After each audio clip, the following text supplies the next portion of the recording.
जहां तक मैंने पढ़ा है, दो तरीके की कहानियां हैं। एक तो ये बताया गया है कि वो वैशाली की नगर वधू थी। बट मुझे नहीं लगता कि ऐसा कोई होगा, क्योंकि आम्रपाली का इतिहास जब हम पढ़ते पढ़ते हैं तो बहुत स्वाभिमानी महिला थी वो। और ऐसा कहा जाता है, जो कि बुद्ध की जो भी किताब आती है उसमें जब आम्रपाली का उल्लेख होता है तो ऐसा कहते हैं कि विश्व की सबसे सुंदर व्यक्ति अगर महिला अगर कोई थी तो वो आम्रपाली थी। और उसका जन्म जन्म की स्टोरी ऐसी है जो कि बुद्धयान इस धम्म में बताया गया कि बचपन में वो किसी माँ बाप की अनोरस औलाद थी, अनोरस बच्चा था, जो कि आम के पत्तों में मिली थी। एक रोता हुआ बच्चा मिला और उसका पालन पोषण किसी उसके माँ बाप ने किया, जो कि उसके ओरिजिनल माँ बाप नहीं थे। वो आम के पत्तों से मिली, इसलिए उसको आम्रपाली नाम दिया गया। दूसरी बात, उसकी स्टोरी ऐसी है कि वो इतनी स्वाभिमानी थी और बहुत रिच भी थी। वो बहुत रईस थी, बहुत अमीर थी।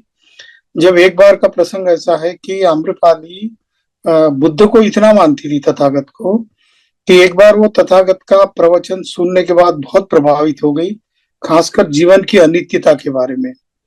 वो ऐसा कहते हैं कि वो नगरवधु थी और बहुत पैसा हुआ करता था, राजा महाराजा ऐसे या श्रेष्ठी जैसे लोग उसके पास आते थे और उसके पास बहुत पैसा था।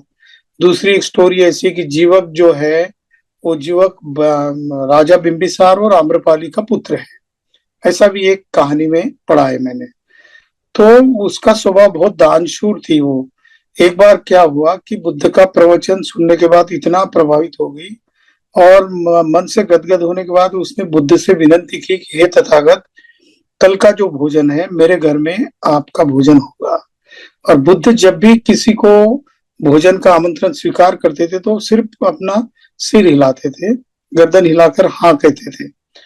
तो जैसे वो तथागत ने हाँ कह दी, वो इतनी आनंदित हो गई और उसने अपना रथ निकाला और वो अपने घर की तरफ चल पड़ी कि कल का खाने का पूरा इंतजाम मुझे करना है, क्योंकि कल मेरे घर पे तथागत आएंगे।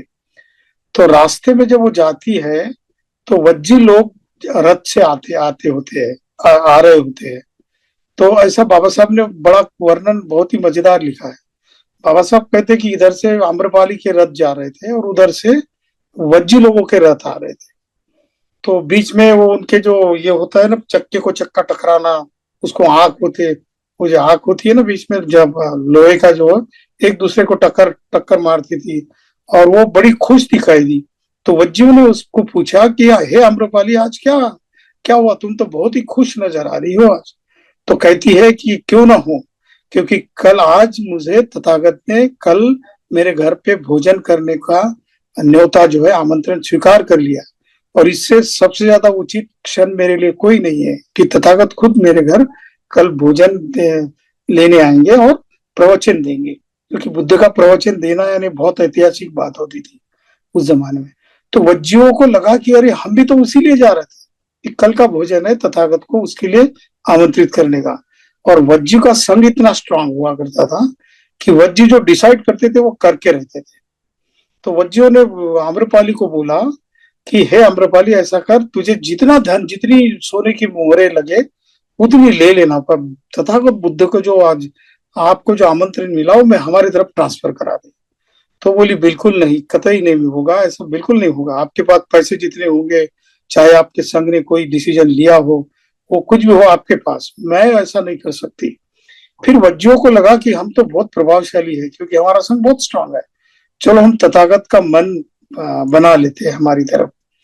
जब वो तथागत के पास पहुंच जाते हैं तो वो आम्रपाली की तारीफ नहीं करते, वो कहते कि तथागत आपने कैसे महिला का आमंत्रण स्वीकार किया, ऐसा करो हमारे यहाँ आप आ जाओ कल आमंत्रण के लिए। लेकिन तथागत है कि जब किसी को शब्द देते थे, वचन देते थे, वो बिल्कुल पलटते नहीं थे। तथागत ने सीधा कह दिया कि आपको ऐसी कौन सी गलत बात आम्रपाली में नजर आई कि आप ऐसा कह रहे हो, तो आप तो अहंकारी नजर आते हो ऐसे में। तो वज्जियों के बहुत रिक्वेस्ट करने के बावजूद भी तथागत ने जब नहीं माना तो उन्होंने वज्जियों ने समझौता कर लिया।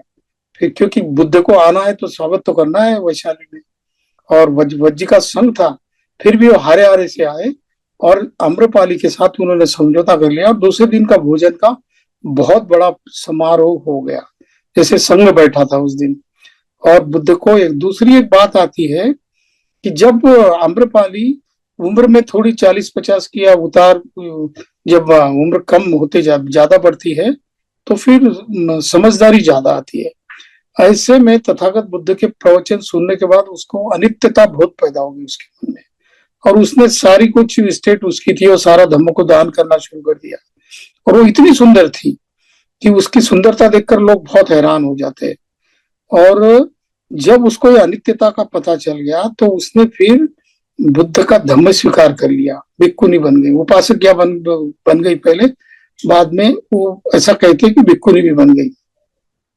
तो अनित्यता का जो उसका जो चरित्र था, उसका मन था, उसने देखा कि वो जो अम्बपाली गाथा है, लगभग 73 गाथा है भिक्खुनियों की, उसमें से लगभग 70 या 72 जो भिक्खुनियां थी वो अरहत थी।